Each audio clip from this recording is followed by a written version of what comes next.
আজকের রাতটা কিন্তু একদম সাধারণ না। চারিদিকে অন্ধকার, নিস্তব্ধ গ্রাম। আর ঠিক এই সময়ে আমরা বেরিয়ে পড়লাম একটা অদ্ভুত কাজ করতে। আজকে আমার ব্লগে থাকছে রাতের অন্ধকারে গাছ থেকে কামরাঙ্গা পাড়া আর আগুনে পুড়িয়ে খাওয়ার এক রোমাঞ্চকর অভিজ্ঞতা। দেখতেই পাচ্ছ, এই অন্ধকার রাতেই আমরা গাছ থেকে একে একে কামরাঙ্গা পেরে নিচ্ছি। চারপাশে শুধু ঝিঝি পোকার শব্দ, আর মনে হচ্ছে যেন কেউ আমাদেরকে দেখছে। এরপর আমরা শুরু করলাম আসল কাজ, আগুন জ্বালিয়ে সেই কামরাঙ্গাগুলোকে ধীরে ধীরে পোড়ানো।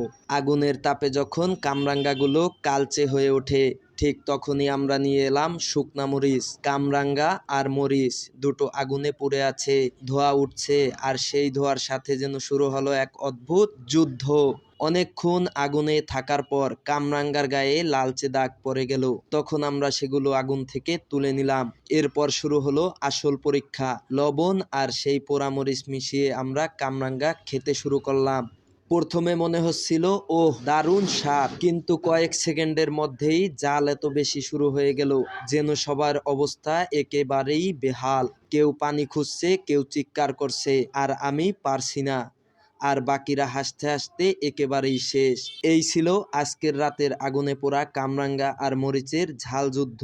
ভিডিওটা যদি ভালো লেগে থাকে অবশ্যই লাইক, কমেন্ট আর সাবস্ক্রাইব করতে ভুলবেন না। ফেসবুক পেজ থেকে দেখে থাকলে অবশ্যই ফলো করুন, কারণ সামনে আরো এমন অদ্ভুত আর রোমাঞ্চকর অভিজ্ঞতা নিয়ে হাজির হব আমরা।